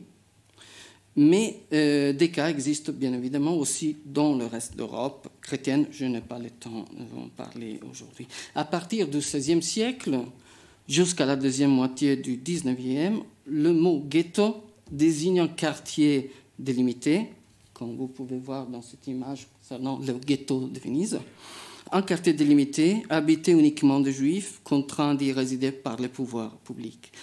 Ces zones de ségrégation étaient situées dans les murs des cités, supposait l'expulsion préalable des chrétiens qui y vivaient auparavant. Il ne s'agissait pas de quartiers ouverts à la majorité juive, mais bien des quartiers fermés où seules les populations juives donc, devaient impérativement habiter, faute de quoi elles devaient quitter l'État ou se convertir au christianisme. La ghettoisation était un dispositif donc, de ségrégation, de minorisation sociale, économique, juridique, à la fois symbolique et matérielle. Elle reflétait l'attitude de la religion et du pouvoir catholique vis-à-vis des Juifs.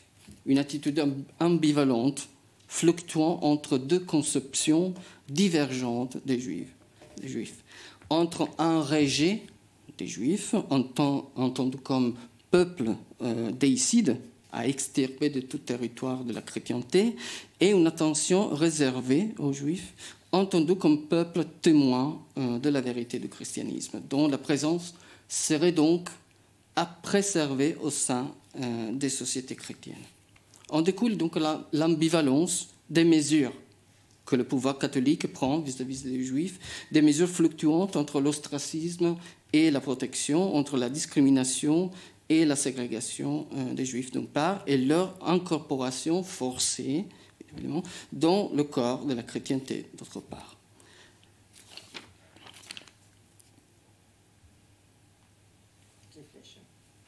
Hop. Ouais. Donc la plupart des historiens ont indiqué cette ambivalence comme l'élément central à l'origine des décrets de ghettoisation du XVIe siècle, des mesures à la fois d'exclusion et d'intégration. Certains historiens ont défini ce tournant comme une expulsion, je cite, une expulsion vers l'intérieur. Et là, je cite un aphore comme Benjamin Ravid. Expression qui met en lumière donc le paradoxe inhérent au regard chrétien envers les Juifs, tout en étant des dispositions dures et opprimantes d'enfermement spatial et minorisation sociale et juridique. Les lois de la ghettoisation constitueraient en même temps une alternative à l'expulsion définitive et comporteraient donc une sorte de reconnaissance de leur droit de vivre dans la ville, une sorte de citoyenneté à temps, juridiquement minorée, régie par des principes fortement variables, fortement changeants de la tolérance souveraine. Donc, je vous disais, le premier ghetto est celui de Venise, donc créé le 29 mars 1516. Lui suivent bien d'autres ghettos à typologie variable, établis dans les différents États du centre et du nord de la péninsule italienne. Là, je vais vous montrer tout de suite, voilà, une carte produite par mon collègue Michael Gasperoni du CNRS, où vous pouvez voir en rond rouge en fait tous les ghettos dans la péninsule italienne à l'époque moderne. En vert, vous avez les situations d'établissements juifs qui ne sont pas régis par donc, le modèle de la ghettoisation.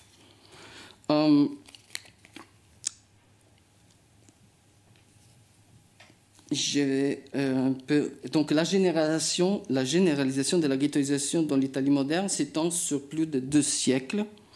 Après les ghettos de Venise, Rome et Ancône, ce modèle de ségrégation est adopté aussi dans d'autres États italiens. Vous avez donc aussi l'établissement de ghettos plus tardifs au XVIIe siècle, à Mantoue, à Ferrare, à Gênes et à Turin. Et chaque ghetto a son histoire à lui. Les noms utilisés d'ailleurs sont différents.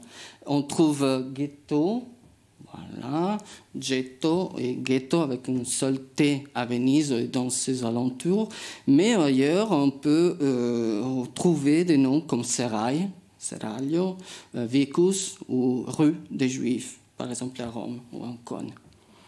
Les conditions de vie, ils sont aussi très variés, même si ces espaces fermés et étroits sont tous face à une pénurie d'hygiène, de surpeuplement général. Vous pouvez imaginer donc les misérables conditions d'habitation, parfois insurmontables, vécues par les Juifs ghettoisés.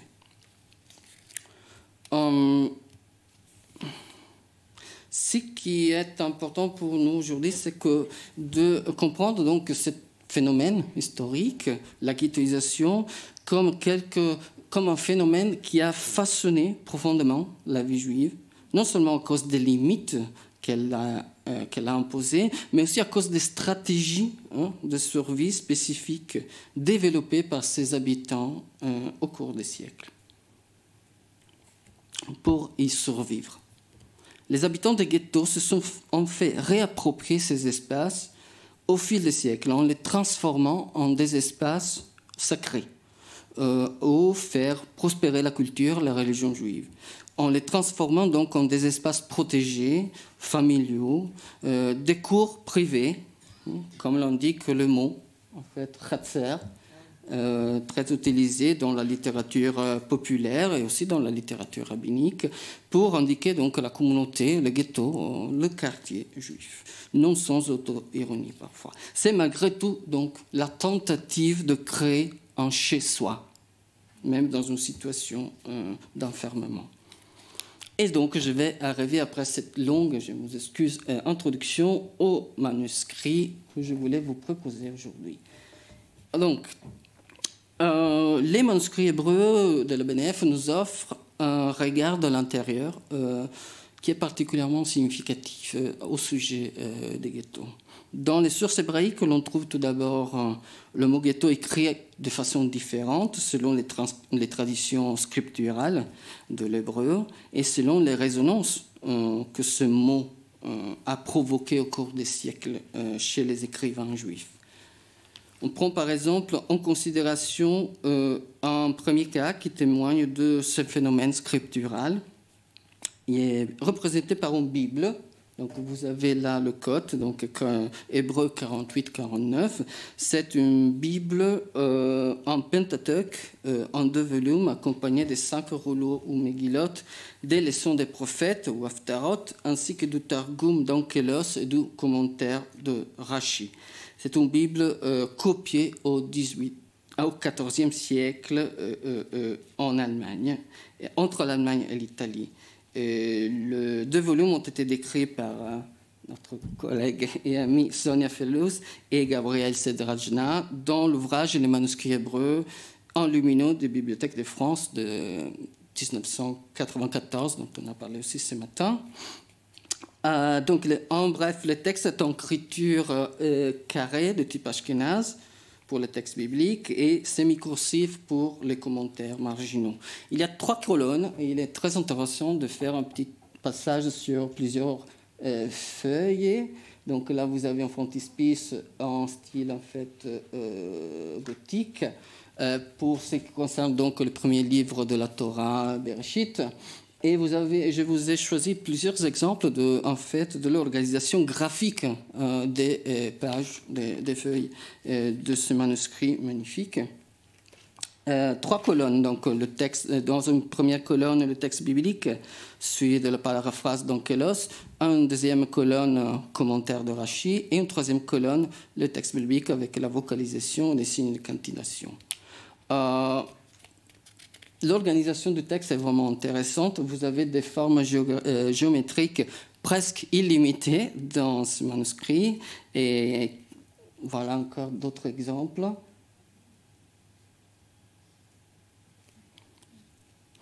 Et pour ce qui concerne ma communication aujourd'hui, je vais me concentrer sur des notes de possesseurs datées de 1519, donc de 3 ans après la création du ghetto de Venise, présente dans les feuillets de garde du premier volume de ce Pentateuque. Et ce sont des notes qui ont été signalées par un grand paléographe et chercheur, Angelo Piattelli, dans un article paru en 2016 et que j'utilise pour cette communication d'aujourd'hui.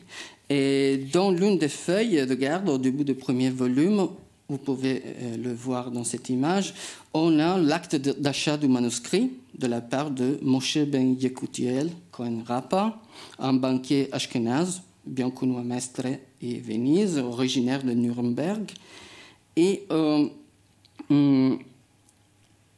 dans l'autre feuille de garde, donc à la fin du volume, nous avons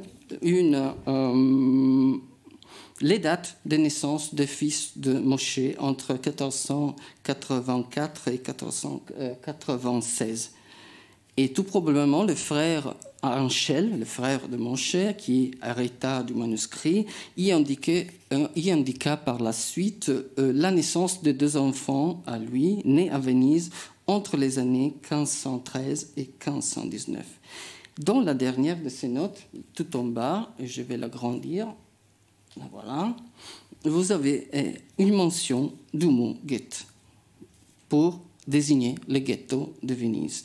Je vais vous lire donc ce petit texte. Mon fils Moshe Katz, que Dieu le protège et le garde, est né mercredi, jour de Purim Shushan, le 15 Adar de l'an 5279, qui correspond donc selon le petit comput, qui correspond à 26 février 1519. Et les parents furent mon cher beau-père, le monsieur Menachem, nommé Mendel Katz, que Dieu le protège, le garde, et ma mère, ma maîtresse, Madame Hannah, qu'elle puisse vivre. Et le circonciseur fut le rabbin Anchel Lévy, ici à Venise, dans le guet, baguette. Il est écrit baguette avec un ein entre le guimel et le tête. Dans ce cas très significatif, donc, le mot vénitien ghetto est tronqué et mis en relation étroite avec un autre mot, un mot hébreu, get, désignant le divorce, la séparation, la répudiation, selon la loi rabbinique. On peut donc être tout à fait d'accord avec Angelo Piatelli, qui suggère que la ghettoisation aurait été conçue par certains juifs comme une sorte d'acte de divorce, de séparation de la majorité chrétienne. Une sorte de synonymie donc, entre le mot ghetto et le mot guet est établie, et cela pour exprimer en caractère hébreu le nouveau statut de juif ségrégé, avec un langage familier, reconnu, celui de la jurisprudence rabbinique. J'ai encore 5-10 minutes. Parfait.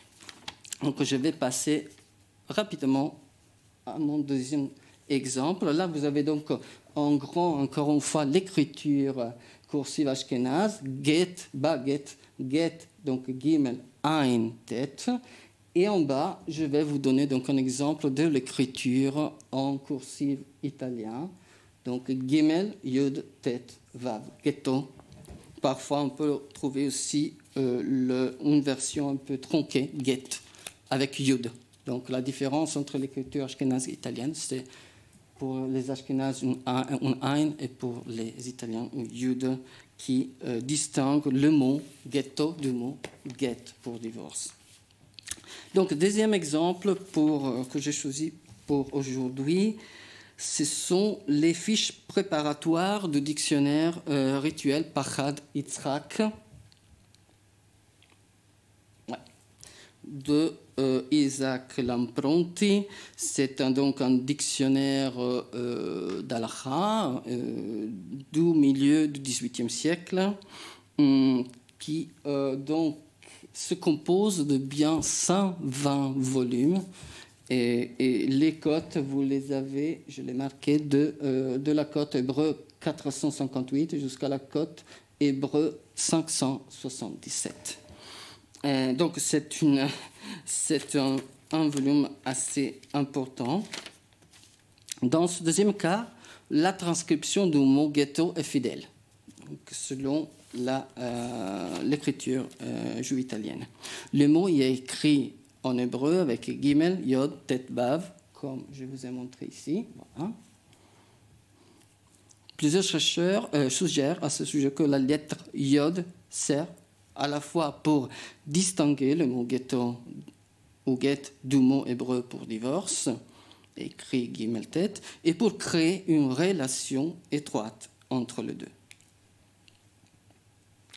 Je vais te dire encore 2-3 mots sur cette œuvre manuscrite imposante conservée à la BNF, le Pachad Yitzhak, qui est une sorte de dictionnaire, donc je disais rituel, d'encyclopédie talmudique, où les matières sont classées par ordre alphabétique, de Aleph jusqu'à Tav, et accompagnées d'explications parfois très développées, d'extraits des casuistes, de poskim, d'autres rabbins, etc. Et il est l'œuvre, donc, comme je disais, du rabbin et médecin Isaac Lampronti, qui a vécu entre le XVIIe et le XVIIIe siècle à Ferrare. La première partie de l'ouvrage, jusqu'à la lettre même, a été justement imprimée en Italie. Je vous ai aussi rajouté une photo, voilà, de l'édition imprimée de 1750 à Venise. Et là, vous avez déjà un exemple de manuscrits conservés à la Bibliothèque nationale, et notamment la cote hébreu 496 qui nous intéresse là.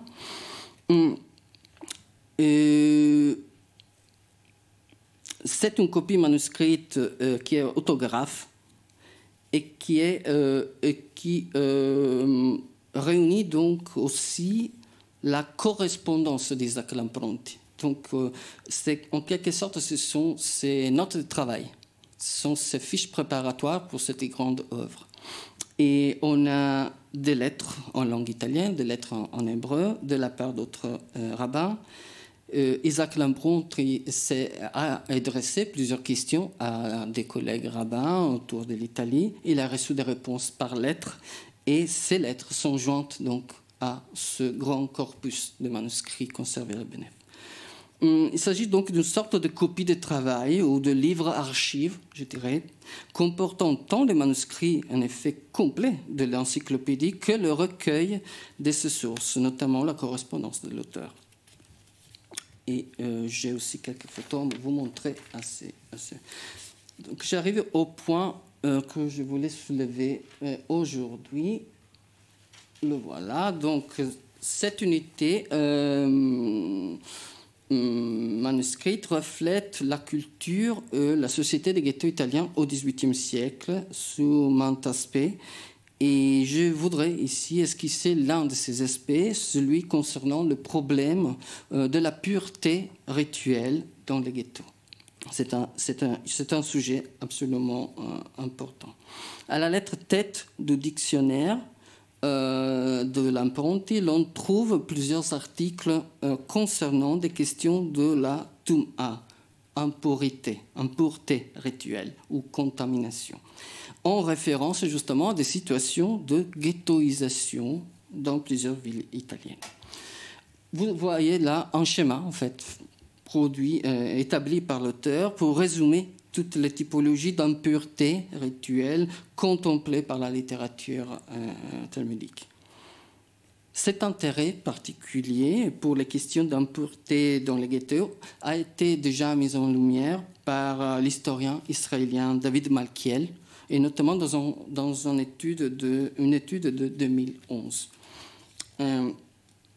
Plus en particulier, je voudrais me consacrer un passage à l'article Tumat O'el, donc littéralement impureté des tentes. C'est une notion en fait talmudique qui donc à cet article-là est posée la question justement concernant l'exposition des rabbins et prêtres aux contaminations dérivant de la proximité avec les morts. Donc vous pouvez figurer dans l'espace étroit d'un ghetto. Il est très facile de se retrouver dans une maison où il y a dans la même journée un décès. Et c'est un problème d'importance majeure dans la discussion rabbinique autour du milieu du XVIIIe siècle. Isaac Lamprontri était rabbin de Ferrare. Il porte maintes exemples des difficultés qu'il avait eues pendant son rabbinat à résoudre ce problème d'halakha, lié donc à l'impureté dans les ghettos. Ce qui est intéressant pour nous, c'est qu'à l'article impureté des tentes, Tumat O'el, nous trouvons plusieurs descriptions de ce qu'est un ghetto, mais écrite donc en hébreu, ce qui est assez rare. Je n'ai pas beaucoup d'exemples à vous donner de descriptions. Ok, je vais terminer. Donc, je lis juste très rapidement cette première description que vous avez là. Donc, c'est au point, la Sheila, donc à la question Sheila Shkunat Yehudim Anikret Ghetto Belaz. Donc, question sur le quartier des Juifs appelé ghetto en vernaculaire. Et vous avez encore plus loin une autre portion de texte qui donne encore une autre définition du ghetto, comme dans le labyrinthe des ruelles, d'impasses qui sont fermées dans tous les côtés. Mais que justement, à cause de ça, le ghetto devient une seule maison communicante. Et c'est le grand problème lié à l'impureté rituelle. S'il y a un mort dans le ghetto, c'est la continuation pour toute la communauté juive, et notamment pour les rabbins et les prêtres. Donc je termine. Et dans cette formulation, cette réflexion d'Isaac Lamprontri, on pourrait dire avec des mots qui nous parlent à tous aujourd'hui que les ghettos, pour ce qui concerne les questions rituelles, est presque un cluster et ce qui pose des problèmes rituels très importants. Pour dire ça, Isaac Lamprontri, il fait recours à plusieurs autres personnalités rabbiniques italiennes de son époque. Donc, pour résumer, je vous ai présenté 2 unités du manuscrit hébreu de la BNF. J'ai essayé de vous donner quelques exemples de comment est retranscrit le mot ghetto et comment il est compris, traduit, revisité et compris, expliqué dans ces sources très riches. Et il y a le pouvoir de la langue qui est très important, il y a le pouvoir des lois, du rite qui sont mises au centre. Et je pense que grâce aux informations tirées aussi de ces petites notes dans les feuilles de garde, etc., on peut tirer beaucoup d'informations essentielles sur l'histoire aussi de ce lieu et l'histoire de cet espace emblématique de l'histoire juive. Et de donc retrouver pour nous, chercheurs, une nouvelle complexité pour définir l'histoire des Juifs à l'époque des ghettos. Merci. Merci beaucoup, David.